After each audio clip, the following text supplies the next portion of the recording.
front edge of 2019, most stressful period of my entire existence. I'm like, I couldn't get my hands to steady just due to stress. You can be an Olympian at one sport, or you can be a little league athlete at 12. If I have everything in the world and I don't have them, forget it. Like my wife and kids, that's what matters. On this episode, I had on Seth Christensen, founder and owner at Christensen Genetics, and actually happens to be my cousin. When Seth had 700 cows, he was way more stressed out than he is now with around 400 cows, which is ironic because he's able to make more and have more time and freedom to focus on what matters more. My favorite part of the conversation, though, is when he was talking about how he flew all the way to Hawaii just to work with cows. That's Seth for you. I think you'll enjoy this one.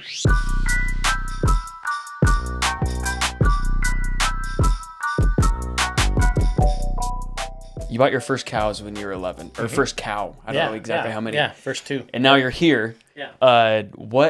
When you were 11, what was your thought of that? Were you thinking it was just for fun, or is it something that was just different because your dad was doing, and your dad and grandpa were doing crops? I mean, what was your thought process there? I remember at one point, like just barely starting to like help. I mean, I wasn't really even any help. I was present on the farm, so I'm making like literally like here's $1 for an hour. You know what I mean? Like, and then Mike Geddes is like, well, I'll give you like $2 an hour to help with dairy stuff. And I'm like, dude, it's like I'm doubling my money, what I mean? Like, and so I went and started. I mean, all I did was like start help feeding bucket calves and stuff down at the dairy, and then pretty soon started milking them. I was milking cows with Mike Swainston. I remember Mike Swainston saying, hey, I think I'm gonna buy like a bull calf and like raise it, and like make meat out of this bull calf. And I'm like, dude, I think I'll buy two. So I bought two. I mean, so I probably had to work, 50 hours to afford my first $100 bull calf, but bought the two of them and I raised them, everything exactly the same feed, same care, same money in, same everything.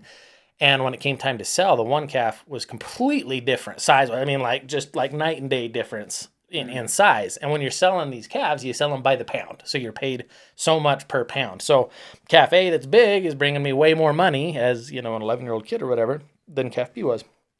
And I remember talking to Miles Geddes, so Mike Geddes' dad there at the dairy I was working at. And I'm like, so, what gives? There's like this little tiny one that I got here. And then there's this big one that I'd got at Camilla Ray's place. And he's like, well, the little one is a Jersey cross. So he's half Jersey. So there's a different breed of cattle present in his genetic makeup. And, for me, I mean, I'm just a kid, still don't know anything about any of it, but I do know, I'm like, hey, I had to put in all this time, all this money, all this effort, and I got double the result here versus here. And the only difference was genetics. So, I mean, from that point until now, and I mean, that's been 20 plus years ago now. And that fascination's always been there. As far as, I mean, genetics are huge. I mean, basically any given phenotypic expression period for people, for cattle, for any given species, it's a combination of genetics and environment as far as what any of us become, right? Big calf, little calf, whatever. And so that's always been fascinating for me. And then obviously working with it with animals specifically, you're outside of, I guess, maybe some of the moral implications or things of working with human genetics, or some of the nuances of maybe that industry. And so, yeah, from the time I was just tiny, that's kind of how it came together. So what kind of difference does the genetics make in your steak? Like marbling, I mean, I just know the terms, but obviously like what kind of difference it actually makes. Yeah, no, night and day. It is absolutely night and day. So today, to go get an Angus steak, Angus is a quality eating product, but it's kind of the baseline today. Like back in the day, you back up by 20, 30, 40 years, it was the premium product. It was like, well, there was beef and then there was black Angus beef, and that was the next level deal. But especially as certified Angus beef has become a global brand, they move north of $1 billion or 1 billion pounds of product a year. You see them everywhere. Angus is kind of what people expect, and it's a good steak, and you'll see. So the texture of the steak is good. The flavor of the steak is good. Wagyu genetics end up just being another level above and beyond that. So when you sit down and eat a Wagyu steak, I mean, the first thing you'll notice, it is going to have a higher price tag. Like if you sit down and there's an Angus steak and a Wagyu steak on the menu, the Wagyu will cost you more. There's a lot more that goes into making a Wagyu animal.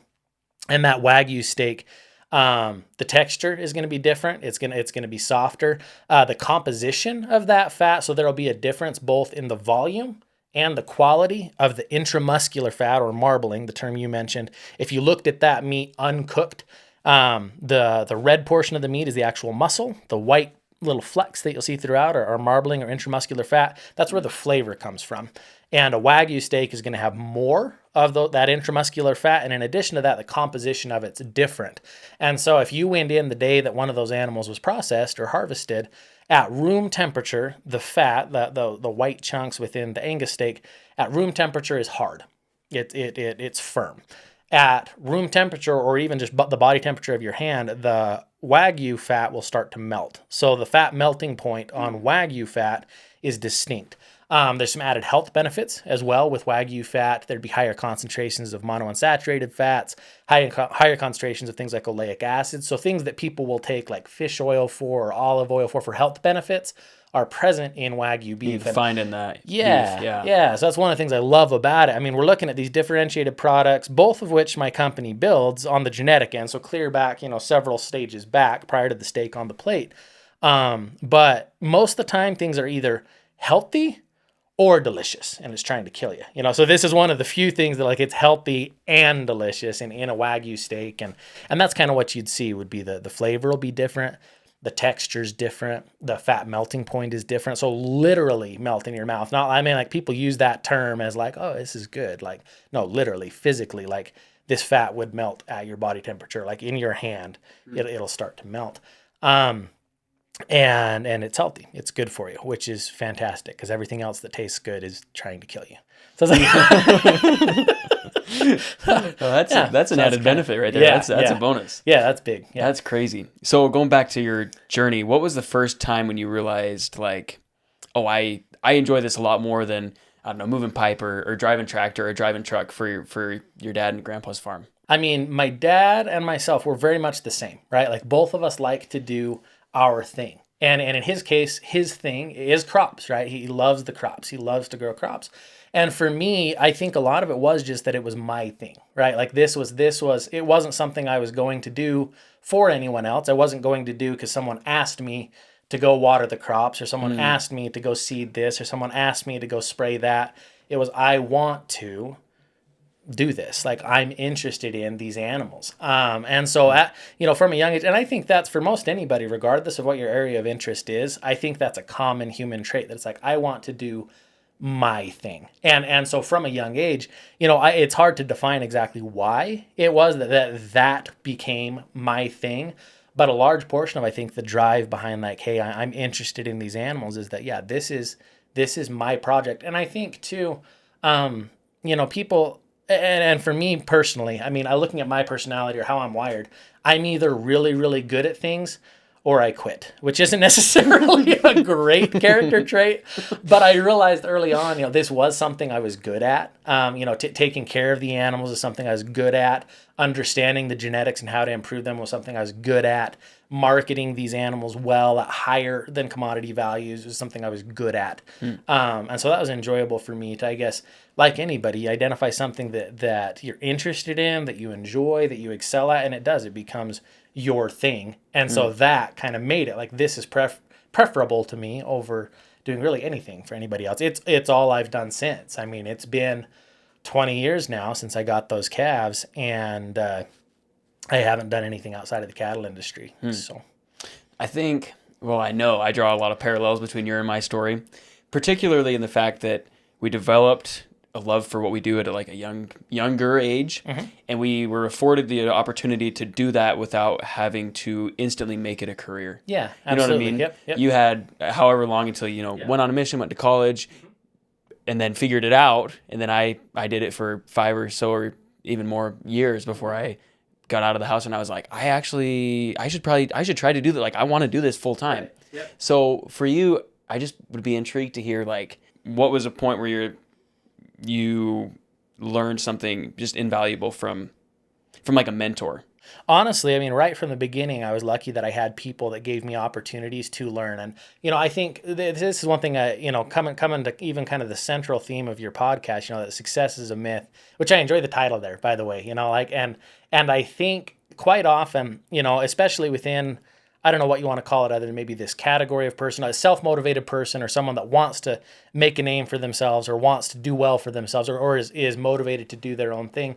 Quite often we have it in our minds that I'm going to do it on my own. Like, you know what I mean? Like, it's going to be all me. Like, I am so independent. Like, I am tough. You know what I mean? Like, and all of us have to have a door opened. Like, I'm not saying you don't have to hustle because you do, but someone has to provide the opportunity. That 100% of the time is the case. Like, it could present itself in a fleet of different ways. You know what I mean? That could be because, my dad was in this business before me, or that could be because my neighbor introduced me to this thing, or this could be I met someone at a trade show, and whatever it may be, someone provided that opportunity. So for me, even from the beginning, even just milking cows as a kid, for a couple bucks an hour and learning there, but Mike gave me the opportunity, a couple different things that are still very, very much central pillars of what I'm doing 20 years later as a global brand versus, as a kid milking cows. And Mike gave me the opportunity to learn artificial insemination. So AI, every time people, AI is the real AI.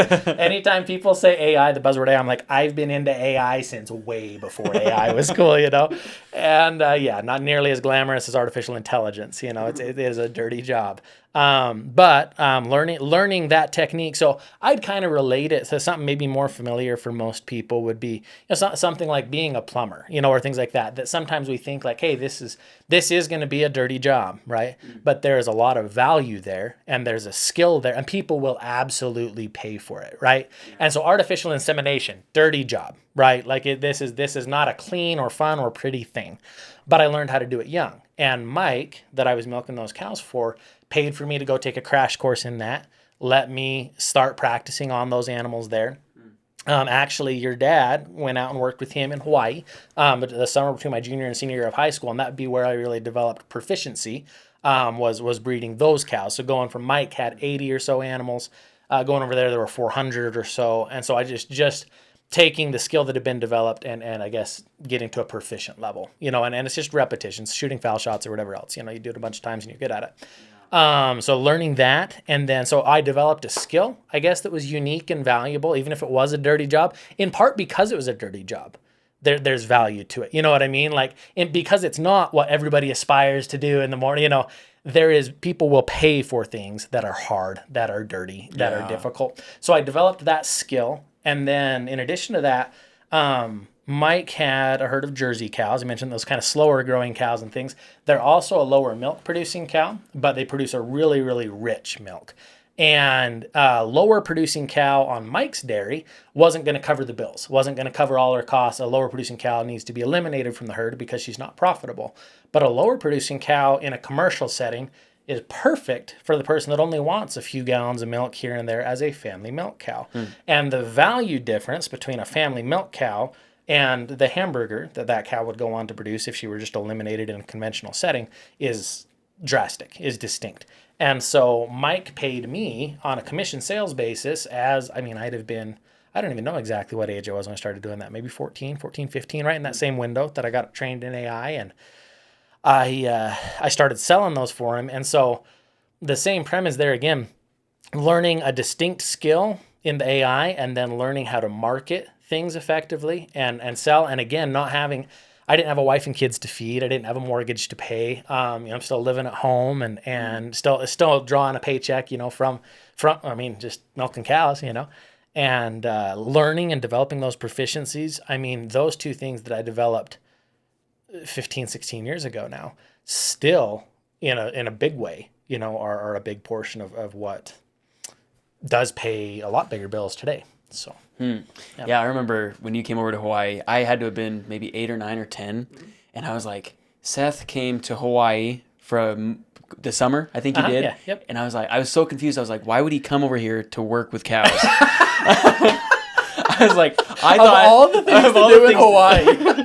Came over here to work with cows. Yeah, I was like, you could have done a myriad of different things, but it's what you loved and it's what you were good at as well. Right. And I think that within the marketplace that you've kind of inserted yourself into and found that you've got to find what you're good at meets what people want and what is fun to you, what you enjoy doing. And there has been some value, you mentioning that as far as like kind of identifying like where's the space in which I was going to operate even at that point, and it's where I continue to operate now. It is okay that it's a little teeny tiny corner of the universe, right? Like I think most everybody, and again, this is just my perception of the world, but as a kid, it's like everybody's like, well, I'm going to be a doctor or a lawyer or a pilot, or you know what I mean, like these things that are maybe socially well thought of or things like that. Now it's I'm going to be a YouTube influencer or whatever, you know what I mean? Like there's things that are kind of socially well thought of. And it's okay, I guess, to be way outside of that. And the reason I say that is there's a whole bunch of people trying to get into med school. There's a whole bunch of people trying to get into law school. I mean, there's a whole fleet of people you're going to compete with in maybe these more popular or well-defined or well thought of careers. I'm like, running in a race to be the world's best at beef cattle genetics. Frankly, I'm not running against that many people. I mean, it is a really, really, Sure. really tiny corner of the world that has nothing to do. I mean, the closest touch point most people would have with what my entire career is centered around is literally the steak on the plate. And I mean, there's like 5 entire industries between the steak on the plate and the work I do in genetics. But being in a tiny finite corner, it's easier to be the fastest in a race when there's not that many in the race. So I would just say, I guess it's okay if you do something outside of the realm of what everybody considers is normal or safe or exciting or respectable. When I started out just trying to figure out this whole selling stuff to people and providing a service to people or a product, I mean, explain to me why you don't want to be steps A through Z. You don't want to explain to me why you don't want to be the cattle genetics, the butcher, all those different steps, the trucker, all those different steps that go from your place where you raise the cows, you breed the cows, to a plate. Because my biggest my biggest misconception, which is a common misconception, is, if I'm doing something more narrow, there's going to be less people. But what I found is if you do something more narrow, more niched thing, you find the best people in that niche. And you become one of the, I'm not trying to hype myself up, but you're the best. You become that. the best at that, one of the best. So, I mean, why wouldn't you want to be A through Z? No, and that's a fantastic question. I think for most anybody, if you're starting into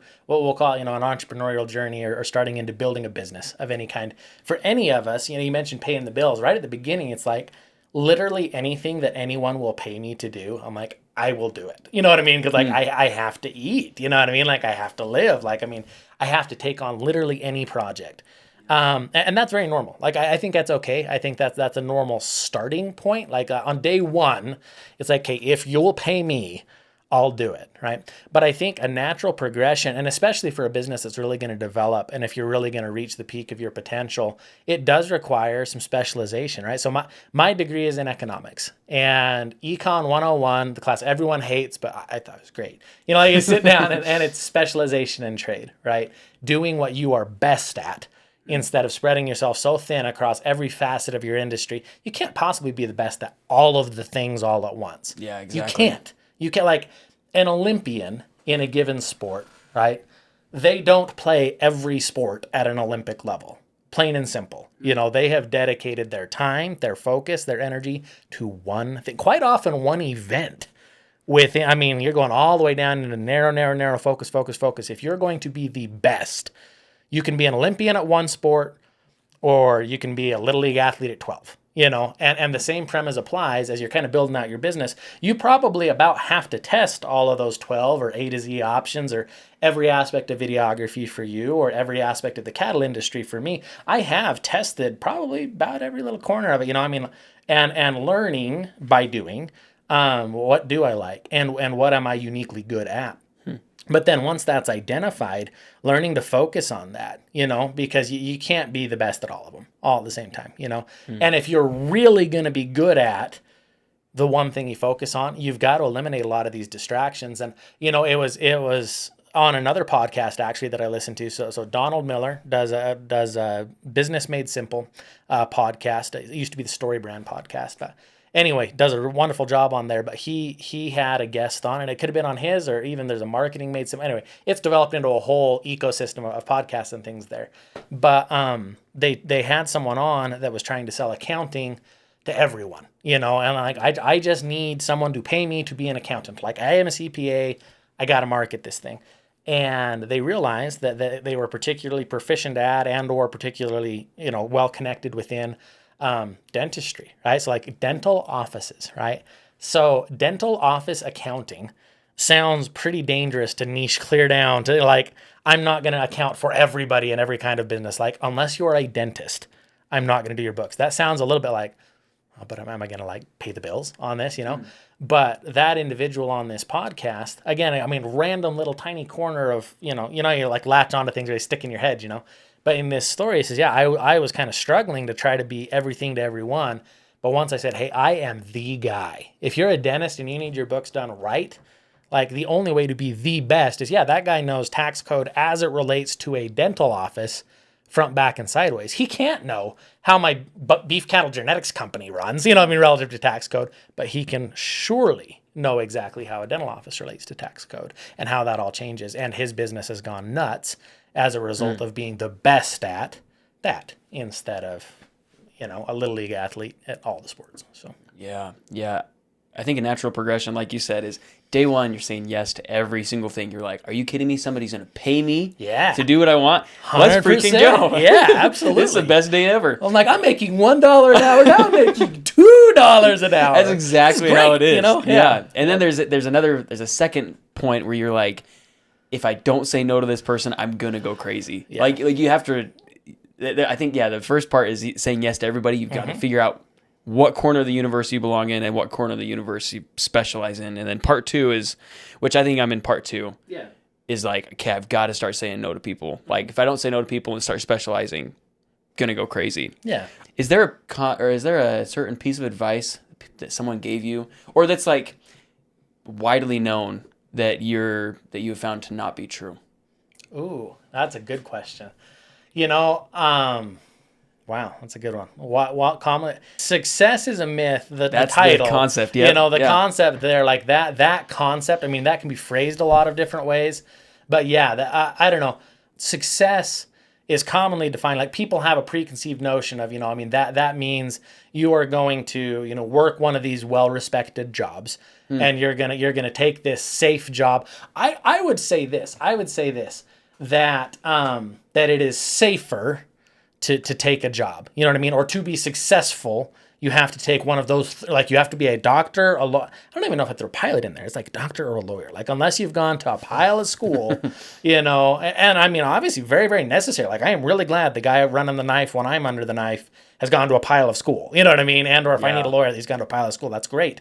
But that's the only, like to be successful, you have to do like a common standard, well thought of profession. You got to go to a ton of school. It can only be in one of these safe things. And they're like, you got to take a job because it's safe, And I would say a friend of mine, Hank Brankman, actually a South African, born South African, but then moved to Idaho, was a neighbor of mine there in Linrose. And talking to him, he said, a lot of times people say, man, like you're self-employed or you run your own business or like, that's like risky. You know what I mean? Like, that's scary. He's like, look, he's like, for all of my income to shut down, or he says, or he puts it this way, he said, for all of your income to shut down, assuming you're in just a normal career, normal job, he's like, you need to get fired once. He's like, for all of my income to disappear, he's like, I've got to get fired. And his was just a small firm, small engineering firm. It's like, I've got to get fired at least 26 times. You know what I mean? All of these different clients would have to walk away. And I thought that's a valid thought. I mean, quite often it's the safe play is to work a job. And the risky thing to do is take on your own thing. But I think especially today, with the availability, the development of the gig economy and just the ability to do independent contract work, the opportunity to build out your own business, the ability to network from home functionally for free, the opportunities present. Yeah. With a freaking phone. Yeah, that's all it takes. I am connected to the planet with this thing in that costs me pennies, to own and run. In a way that, a guy spending 50 weeks a year on the road could never do physically, as far as physically being present and connecting with all these people. So I would say, if you were going with maybe a common thought of like, oh yeah, this is how the world works. Like a job is the safe play and running a business is the risky one. I'd say not true on that one. So it totally makes sense. If you were to go to the person you were 10 years ago, it's kind of right smack dab in the middle of your journey Yeah. with cattle. Sure. Where were you in that point, and let's start there. Where were you? Yeah, so backing up by 10 years, I'd have been 21 years old. Just got home off a mission for the Church of Jesus Christ of Latter-day Saints to Nicaragua. So I had lived in a third world country. Just got home, was going back to Utah State. Started to date my wife at that point in time. Wrapped up my degree in economics over the course of the next couple of years, and then scaled my business shortly thereafter, would be where I was at that point in time. What would that person, that kid, say to you now, where you're at now? Yeah. They'd be like, dude, you're fat. But like, you know, I mean, like, it'd be fairly apparent right from the get-go. I mean, that kid was like $170, you know? But like, you know, I mean, like, I gained you know, but let's go this route. What version, what would that person, what would your 21-year-old Seth, what would 21-year-old Seth define as success? I remember being a kid at that age and kind of coming home right off the mission and having, you know, goals and plans and thoughts. And I am grateful and excited to say today, I mean, like, there are things that I had planned out and thought of and written down a decade ago as thoughts, as ideas, as plans, as goals that are realities now. Like, I remember coming home, you know, and saying, like, I want to own a house on the hill. Like, I want to be able to own the ground that's out around me. I want to have, you know, the best cattle on the planet. I want to have a smoking hot wife and some cute kids. And like, I mean, I've got it. You know what I mean? Like, there's all the imperfections that go with it. You know what I mean? I'm overweight. I still got to pay all these bills. Yada yada. You know what I mean? Like, I've still got all the same problems anyone else has. Careful what right? you wish for. You know? No, I'm just kidding. But like, I have been so blessed, so fortunate, and I do think, you know, looking at in both directions. I mean, looking at where 21-year-old me was looking forward. I am glad that I had a plan, I had a direction, it was written down, I knew where I wanted to go, and it is cool to be there and be like, hey, it's not done, you know what I mean? There's another 10, 20, 50 years looking forward. I'm like, I know where I am and all of the great and terrible things about where I am, you know what I mean? Each of us is more keenly aware than anyone else will ever be of all the imperfections, right, of our day-to-day life, right? But I have been so blessed to make it to the point I'm at now. And I know where I'm going again, looking at the next 10, 20, and 50 years. And I know I can get there because I've already done it. You know what I mean? Like, it's been done before. And honestly, the last 10 years and the challenges overcome to get from where I was then to where I am now were frankly harder than a lot of what I'm looking at needing to overcome or tackle or the next milestones in the next 10, 20 to 50 years. So it gives me a lot of confidence as far as where I'm headed next, you know, and what's coming up. Was there a time, or have there been times when things seemed super successful, even if they weren't? Like, from the outside looking in, someone's like, man, he has made it. And you're like, yeah. I mean, I'll just let you answer that. No, for sure. That's a good question because, yeah. So in the cattle industry, you know, quite often people will measure success. You know, again, you talk about the success is a myth, and it is because they'll measure success by, well, how many cows do you have? You know, and when I came out of college, we had some investors come in. We scaled the thing really, really quickly, right? And grew really, really fast. And if someone was to come in, this would have been in like 2018, and look at what we were doing. They'd be like, dude, you have like 700 cows. Like, this is awesome. You know, like, you are so big. You know what I mean? Like, this thing is scaled. You've got these investors. You know what I mean? Like, there's this capital flowing. And it was nightmarish. I mean, like, the tail end of 2018, front edge of 2019, most stressful period of my entire existence. Like, and it's not close. Like, I remember going in 2019, so it would have been my second anniversary, April 15th of 19. And I remember, I mean, so I'd have only been 2019, I've been like 26, right? Yeah. And so I'm sitting there and trying to take a night off to go do a quick night away with my wife, you know, for our anniversry. I remember sitting at dinner, we weren't even at dinner. We were trying to head out the door. I'm like, I couldn't get my hands to steady. You know what I mean? Like, I'm looking like I've got like Parkinson's, you know what I mean? I'm looking like I'm 80 something years old. Just due to stress, you know what I mean? And it was a mess, you know, and from the outside looking in at that point in time, people were like, man, dude, like, this is so big and there is so much money involved here. And there's what, you know, like, and this is right out of college, you know what I mean? You're just like rocket ship is what it looks like based on people's definition of what success is, you know, like, yeah, I had a ton of cows. But I mean, it was a huge lesson learned at that point in time. Like, money does not come free, plain and simple. It doesn't matter if an investor hands it to you. It doesn't matter if the government hands it to you. It doesn't matter if your employer hands it to you or somebody that you're working for on contract. Money is not free. And I remember coming out of college, being super excited and flattered, that people were willing to put a lot of money in with me. And that was neat. That was cool. It did. It let us scale. And I mean, and there's been a lot of positives that have come from that experience. A lot of lessons learned from that experience.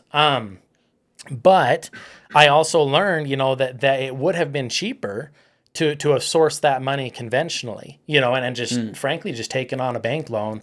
I mean, and it's looking at it like at the time you jump in, it's like people are just coming in like, dude, I've got all this money and here it is. It's ready to rock and roll. Like, pilot this for me. And I'm like, this is cool. Like, this is awesome, And maybe even my definition of success a little bit was like, well, I need to be bigger. Like, if I'm going to be successful per se, I got to be big. And we scaled. But the lesson learned too is like, if somebody's going to come in and invest with you, they don't want just the rate of return, like where the current interest rate is at. If that was all they wanted, they'd dump their money in a CD or in something safe, right? They want higher rates of return, meaning it will cost you more. And I'm not saying that like investment capital is great. Like I said, it was a good thing for me. They're good people. I learned from them. There's a lot of positives, right, in that window. I don't mean to say like, oh man, this will never work. But it meant that we got way too big, way too fast, and the size of the cow herd way outpaced the management we had available, way outpaced the feed we had available, way outpaced the market we had available. Like, it was too big, too fast. You know what I mean? Like, money in and of itself doesn't solve things, right? And so, I mean, for example, today we'll typically be between 400 and 500 animals and net drastically more than we ever did with 700. But yeah, if someone was looking at it from the outside in, they're like, oh yeah, when you were at your peak, you know what I mean? Or when you had 700, that must have been awesome. Like, I was losing my butt when I had 700, Now, I mean, it's almost cut in half if you just say 400, is a normal number, but we're drastically more profitable. And it's not just the profit thing. Again, success for me is having the freedom to spend time with my family, is having the freedom to market them how I want, or to feed them how I want, or to run the number I want, to own them, and have that degree of control versus being beholden to someone else that is fronted the capital. Meaning, like, yeah, the money was given per se, but it's not just given for free. Like, they don't want it just to go away. They're expecting a strong rate of return. There's a reason they had capital to invest, right? They're very, very capable businessmen, and I learned a lot from them. Like, it was a good thing. But it was inordinately stressful. And yeah, everyone else would have been, oh, you're successful because you're big. I'm like, no. Like, I'm more successful now in my mind, by my metrics, because I'm a little smaller, than what I was then. How do you take a product, in your case, cattle, that instead of racing for the lowest price to get the cheapest buyer, how do you take that product and essentially the same cows, to my knowledge, I mean, you can correct me if I'm wrong, and charge exponentially more and enter into this more premium market that you're in? How do you do that? Yeah, I think it's very much the same as like we were talking about, like with product offerings or with service offerings. Like, you could offer A to Z, or you can offer 12 different things, or play 12 different sports at a little league level, and you feel like you have to offer all the products just to do it. On the flip side of that, we're talking about clients, or the individuals you're selling to. Sometimes at first it feels like I've got to sell to everyone, because how could I ever possibly pay all these bills unless I sell to just, like, if I got to appeal to everybody. And I think there's a lot of power in realizing not only can I narrow down what my product offering is, but it is okay that not everyone's going to buy this, right? Or this is not going to be the fit for everyone. Like, I am going to have a bunch of people, like, case in point. We're sitting here in Franklin County. Okay, so I'm born and raised here. If my company had to operate on the revenue we generate in Franklin County, I'd be bankrupt by lunch. Like, we couldn't run a day, on the revenue that comes here. But that's okay. Like, I don't have to sell my cows or the genetics from my company to everyone that's ever had a cow. I don't have to sell them to every neighbor I've ever had. I get told all the time, friends and people I've grown up around and that I love and respect, oh, your cows are too expensive. Like, no cow can be worth that. They're not my client, right? And that's okay. Like, that's fine. Like, they can run cheap cows. Better that you realize that is instead of perfectly getting all right. offended. Yeah. It's fine. They're like, no, like, I completely get it. Like, there's nothing wrong with running cheap cows. That's great. That's your deal. Like, if you want to run cheap cows and that's your game, great. Not a problem whatsoever. I don't sell to people that want the cheapest. I sell to people that want the best. The people that call me, the clients that support and feed my family, that pay my bills, they want the best. Not second best, not also ran, not little league. They want the Olympian. And we are the best at what I do. And that is why I'm able to charge what I do for my product, is that it is the best. Not everyone will buy it, not even close. I mean, if they say 98% of the U.S. population isn't engaged in agriculture, so we're already down to 2%. And among that 2%, the vast majority are looking for least cost production for commodity point of sale. So within that 2%, it's a tiny percentage of that 2% that say, no, like, I don't want the cheapest. I want the absolute best. I want the most value. These are people that understand, like, even if I pay more, but I am getting more value than what I am paying an increased price, they grasp that. And my clientele isn't necessarily somebody that spends all day, every day, or is, my client, frankly, doesn't really wear a cowboy hat. The people I work with, they're doctors, they're lawyers, they're CFOs, they're pilots, they own construction companies, insurance companies, oil companies, data companies, all sorts of different things. They work in AI, the other one, not. These are the people that are my clients, and they respect the value I bring to the table, and they're willing to pay a fair price. Now, I still do everything I can to deliver as much value as possible. Even charging a premium, I want to be delivering more value above and beyond the increased price I charge, so that there's value returning to me at that premium price point, but there's even more value returning to them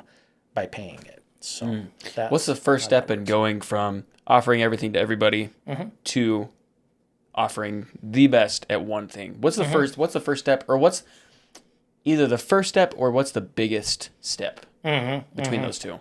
I mean, for me personally, I would say there is a testing phase. Like, I think it would be pretty challenging, and I'm glad you mentioned kind of steps, or phases, or that it is a process, because I think if you went one day, you offered literally everything under the sun, and the next day you just threw a dart at the board and you only offered that, it may or may not play out that great. For us, we tested a series of different breeds of cattle. So we ran from 2018 until now 5 different breeds of cattle, of which only 2 are ones that we're actively engaged in. But I know that they're the ones that fit because I have tested the others. And then the same premise when it comes to how do we market or what do we sell. I have sold everything under the sun, but now I have actionable data that says these things sold, those things didn't. And it wouldn't matter if the guy right next to me that was in the same industry had completely different results. And I think it can get dangerous sometimes to base all of your plans on somebody else's scenario or somebody else's experience. Like, there's always lessons to be learned, right, from somebody in the same industry or even somebody in different industries. But if you base your whole game plan on, like, well, this worked perfect for this guy, like, well, you're not this guy. Like, you don't live in his house, you don't pay his bills, you're not working in his environment, you're not doing it on the exact same timeline. Things change all day, every day. There's new opportunities, new challenges that come up all day, every day. And figuring out what is best for you in your business and what you can sell and what you can produce well, I think does require some testing, and it is, at this point, I am confident. When I come out and say that I'm the best at what I do, it's because I've tested it.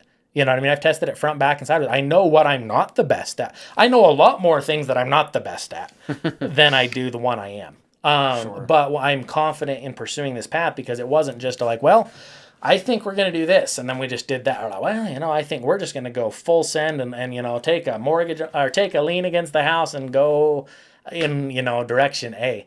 Like we've tested it. We have data. So data-based decisions are powerful, because at that point, this isn't a guess. This isn't a theory. This isn't based off an outside case study. It's like, yeah, my house with me paying the bills and with me doing the work, this worked, that didn't. The numbers say so, and the numbers don't lie. And we have doubled down on what's worked best. So, is there something that you once believed about hard work? Like, just thinking you could just hustle your way through it instead of, I don't know. Is there something that like a mindset shift there that's happened? Yeah, absolutely. No, 100%. And this is one of those things. I mean, growing up in ag,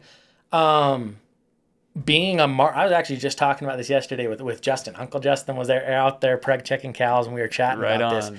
There's kind of this glorification of being a martyr in ag, specifically saying like, I work the hardest and I take the least pay, and I just beat myself to death because I am tough.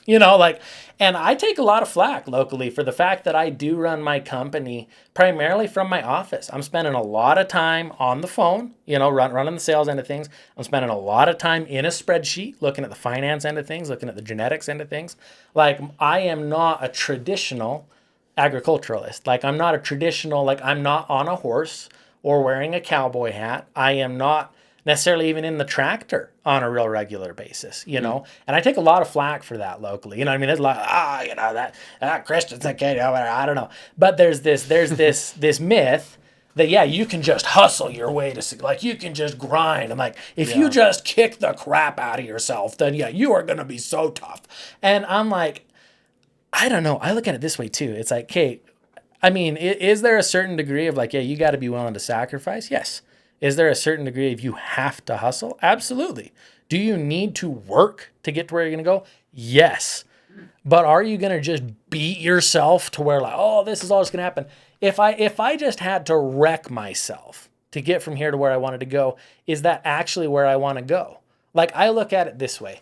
There's a lot of people, even among my clientele and among people that I've just, I guess, observed from afar, to reach a certain level of quote unquote success, right? Or especially a certain level of financial prowess, frankly, their family's been sacrificed on the altar, right? This is marriage 2, if not marriage 3. We're estranged from at least one of our kids, if not multiple. The ones we do get along with are just milking us for all we're worth and are spoiled little turds. There's some real messes made because they're like, well, I'm going to sacrifice. Like, I'm going to travel 50 weeks a year. I'm going to work 20 hours a day. I'm going to hustle. I'm like, and then you've got there, I'm like, yeah, I guess you've got success by one metric, but did you really succeed? And so I think there's got to be balance in the sense of again, coming around to number one, I guess, defining what is success for you. If success for you is just beating the crap out of yourself, great. Thumbs up, you do you, you know what I mean? But do it over there, right? Because I'm like, I am going, I know, like, for me, like, I have defined what success looks like for me. And then accomplishing that is where I need to be pointed. It's not like somebody else says you got to work this job. Somebody else says you have to make this much money. It's not even the inverse of what we're talking about here. And so and so says, well, you need to take off this much time to be successful, right? Yeah. It is defining, like, for me, that my wife loves me, right? That I'm a present father, that my business does succeed, especially in the sense that I've done what I say I'll do, that my clients are taken care of, that my bills are taken care of, my obligations are taken care of, like the people I committed to, like, yeah, I signed my name here, like, I'm going to pay this, that's covered. But I don't need to just, I don't know, prove to the world that, like, man, I can out hustle. Like, I am tough. Like, I get really tired of tough guy syndrome. Yeah. It's a real thing. Yeah. It's a real thing. It totally is. Yeah. What's something that you do consistently that maybe other people overlook? This is a pretty generic answer in the sense that most people probably don't overlook it. But I spend a lot of time reading, even if that's not necessarily reading. Like, I'm not great either at being the one that says, man, there's this book, and like, there are people way better than me at that. But I make it a point, again, talking about focus or like a really, really specific narrow deal. Like, I am not the world's most well-read in leadership. I'm not the world's most well-read in finance either. But I am probably as well-read as anyone in beef cattle genetics, especially at this point, it's Akaushi. It's not even all just Wagyu. It's like a separate subset of a Japanese breed that we're working beef cattle genetics, because that's what my clients come to me in part because I know the most about that tiny corner of the universe, right?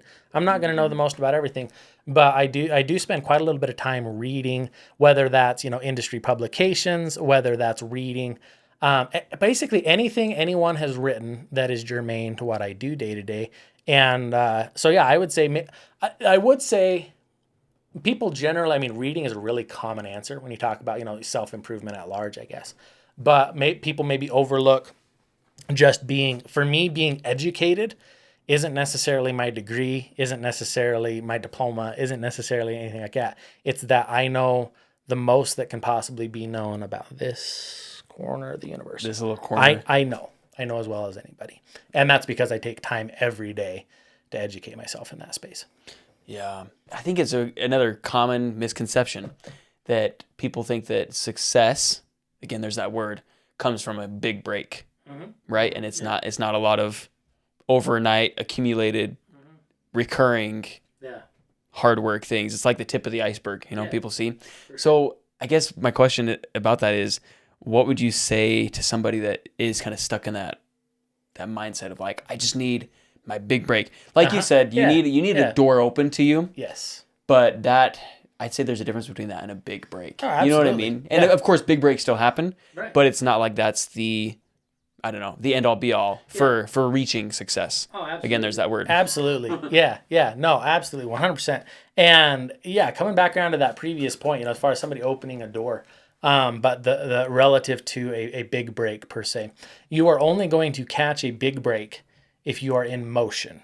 Like, you are not going to wait and just like sit and like do and then this thing's just going to show up and plop into your lap. Like, the odds of that happening are slim to none.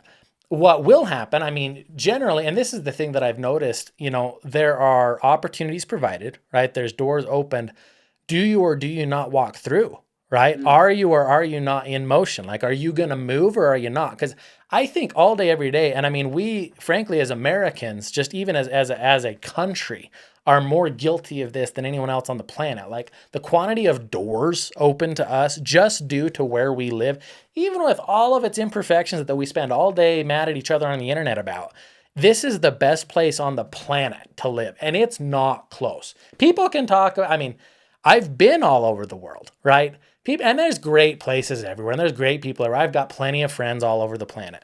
But we are so fortunate, even just that definition, even just being right here in the States. And there's a whole fleet of other advantages we have above and beyond that. But the opportunity is present. So the door is open for a lot of different people to do a lot of different things. But we sit and wait. We sit and we're like, boy, I just hope, one day, like, I don't know, like, I hope one day I'll get discovered. But I'm never going to go and like meet all the people that might discover me per se, The moment isn't just going to come up and hit me. I hope one day I have a bunch of money. Well, if a bunch of money just shows up, it isn't free. You know what I mean? Like, it isn't just going to be handed to you. And so, like, have I been blessed with some really unique opportunities? Absolutely. You know what I mean? The opportunities Mike provided have been great. The opportunities my parents have provided have been great. There have been opportunities throughout my life, a whole fleet of different times. It's like, well, here's a chance. You could take this on. It's going to take a lot of work. You're going to have to take on a pile of debt. You're going to have to work some really uncomfortable hours for a while. You're going to get covered in crap when you go, hey, I this cow, literal physical manure. Like, you're going to have to do these things to take advantage of the opportunity that's been provided. So I think if somebody is looking for their big break, you got to be in motion. You know what I mean? Like, you have got to take advantage of the opportunities that are given, because the more opportunities you take advantage of, the more opportunities tend to present themselves. Whereas if you're just saying, well, I'm just waiting, like, opening the door is not enough. I want you to bring it in to me, instead, like, it ain't going to happen. The door is going to open. You're going to have to walk. So, Is there a moment where you felt a sense of accomplishment, even though on the outside, like, again, looking on from the outside in, doesn't seem like anything's changed? Like, is there a certain moment where you're like, I am dang proud of that? Yeah. And it doesn't have to be a number, but maybe it is. But is there something that you reached, either internal or external, and you're like, I'm dang proud of that? Yeah. Regardless of how much other people could see it. You know what I mean? Sure. Yeah. No, I mean, honestly, like, quite often, and this is one of the things that I talk about quite a lot with my wife, is that, what's visible maybe is the business, right? Or is the work I do, or the travel I do, or the sales I do, or the things and the numbers and the dollar values associated with all of that. All of that's quite visible, What I am most proud of by far and away and it's not close, is my wife and kids. Like by far and away. No question. There none like I've told Haley a fleet of times, like if I had to let the rest of it, like all the cows, all the business, all the money, all the whatever, go to hell in a handbasket, but I got to keep you guys 100%. Like I wouldn't bat an eye, right? Because at the end of the day, the rest of it's just things. And I think the misconception that people have, they're like, well, like, but having a wife and kids is normal. I mean, like, the old ball and chain and, the kids that scream at you, I mean, like, I don't know, like there's a lot of negativity often, kind of surrounding family. And there's still plenty of my 3-year-old still screams at me, you know what I mean? And my 5-year-old's sad and my 1-year-old's hungry, you know what I mean? And there's still like, it's not that it's not hard, right? To be a dad, or I'm not the perfect husband either. But, at the end of the day, I think that gets way overlooked, like in this pursuit of, again, quote unquote success, like, the success that Seth has experienced is the house or the ranch or the cows or the business or the name recognition or whatever. That's not the success. Like the success is the normal part, right? I have my wife and my kids. I think a lot of people, maybe they're sitting waiting for that big break. They've got a wife and kids right there that love them, that are like starving for their attention, and they're sitting here focusing like, but my big break, you know what I mean? Or when this, I don't know, arbitrary measures reached, then I'll be successful. Or when I have this much money, that many cows, this property, like, then I'll be successful. I'm like, guys, like, you're missing the forest for the trees here. You know what I mean? Like, if you get it, like you've got the jet and you've got the Mega Millions and you're on the Forbes 500, like you've done it, and your kids got wrecked and your wife left you and you're on wife 2 or 3, and bless those people's hearts. I'm sure that there's plenty of people that have managed to be happy at the tail end of that mess too. But the success is that my wife and kids love me. And I mean, the rest of it, like it's means to an end. All of that exists, the cows, the dollars, the business, to feed my wife and kids, right? At the end of it all, if I'm in an apartment with my wife and kids, I am a success. If I have everything in the world and I don't have them, forget it. Like, who cares? Everyone's had money and things and stuff, and, forget it. Like, my wife and kids, that's what matters. And that's, people get way, way out of whack when they start focusing on all this other stuff as being more important than their families. That's a perfect answer. Appreciate it.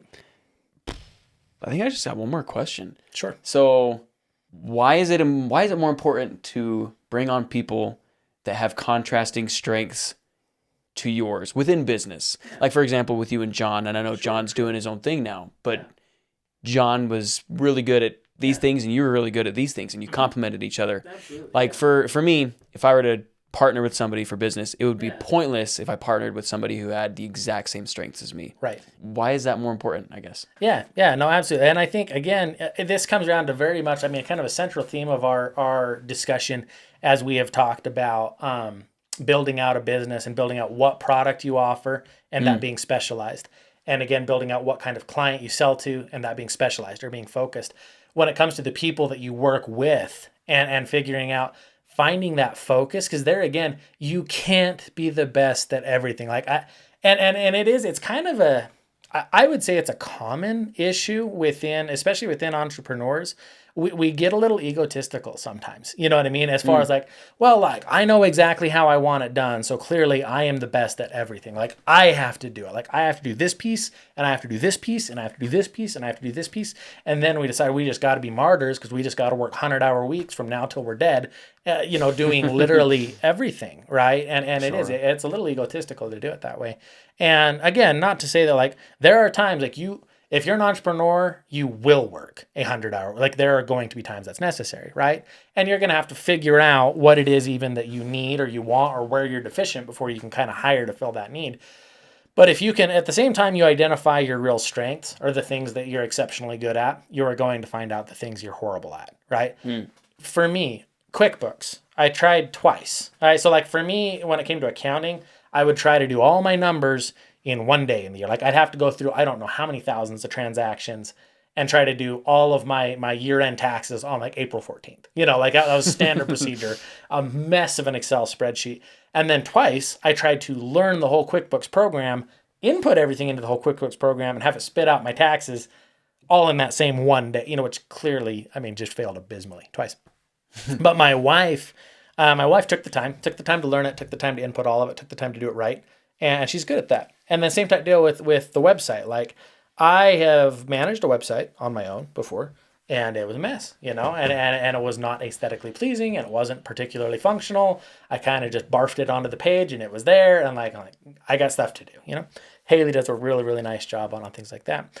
So finding where you're not good, and then I guess hiring appropriately. And I'm a big fan anywhere you can, finding an independent contractor, right? Because generally speaking, and I could be wrong. I'm sure there's plenty of exceptions to what works for me in my business, right? But for me in my business, it's generally more cost effective. If you can get somebody, even if you're paying them way more per hour or per gig or per contract or per job, but you only have to pay it for this much of the month, instead of being like, well, I need to have an on-staff videographer, or I need to have an on-staff X, Y, or Z, or so like our trucking is another thing that generally we contract it out because it's more cost effective. I can afford to pay a higher per unit value sometimes than a lower value all the time and try to keep somebody on staff and do it that way.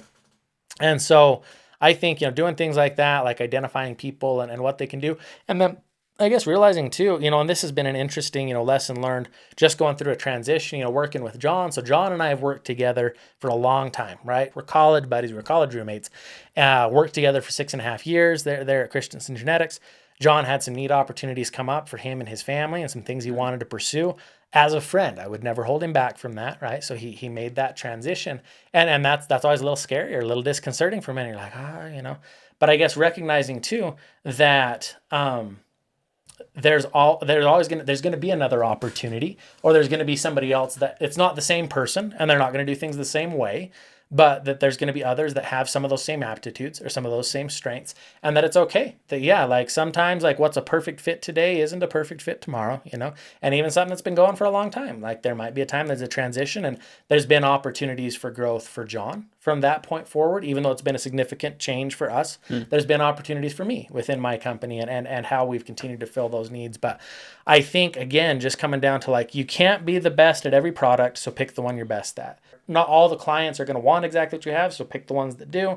And when it comes to what do you spend your time doing, figure out what you're actually best at and spend your time doing that. Hire out these other things. And even if all your neighbors cuss you and say, well, how come you're not driving your own trucks and moving your own cows and moving your own fence? I'm like, that's not what I'm best at. What I'm best at is breeding the best cattle on the planet and marketing them accordingly. That's what I am best at. And I hire other people that can fill those other needs and that are good in each of those spaces and that fit there. That's what lets me be the best, because I wouldn't have enough time to be the best at what I do in this tiny corner of the universe if I was doing everybody else's jobs. So right. Final question. Yeah. How do you define success now, and how has that changed? It is really, really, really easy to get focused on things, and I think that quite often we use arbitrary measures for ourselves. Like, when I have this many dollars, I will have arrived. When I have this many things, I will have arrived. When I get this property or that, whatever, I will have arrived.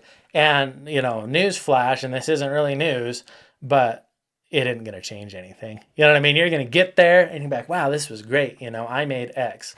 Like, I'd like to make 10X. You know what I mean? Or wow, I picked up this one thing. I've wanted this for forever. Well, I'd like to get this next. It will never, I think it's a strength and a weakness, that is common, again, among entrepreneurs, that you're never going to be just 100% content. So the downside of that is, I think you can spend your whole life grasping for something you're never going to really hold on to, this success that you're going to grab and like, I'm just there and I'm perfectly happy. The positive is it keeps you kind of hungry. You know what I mean? It keeps you chasing. There's always something you're after. Like, well, I could do this better. I could improve that. I could make a little more money. I could make my life a little easier. I could improve this product. I could take better care of that client. Like, I could do better. Like, I think that's a positive in that sense, because it does keep you progressing. But I think if your success were measured by hitting those landmarks, you'd always find yourself empty. I think there has got to be at least a facet of what you're doing that involves enjoying where you're at and doing, like you're talking about, looking at where I'm at today versus where I was 10 years ago and take a moment to be grateful for like, well, look, like I said I was going to do this and I did it, here I am. And most importantly, again, to take time for those little things. Like, people don't define success as a happy family near as much as they should. Like, it's way too often it's the things, it's the money, it's the status, it's the time off, it's whatever. All that stuff comes and goes. Like, the only thing that's going to be consistent is your family. So I think taking the time to appreciate what you have, that's where success is at. And that, for me, that changes everything if you've got that perspective. Perfect. Well said. I can't think of any better way to wrap it up. So thanks for coming on the podcast. I appreciate it, man. Me on, buddy. Yeah, you bet.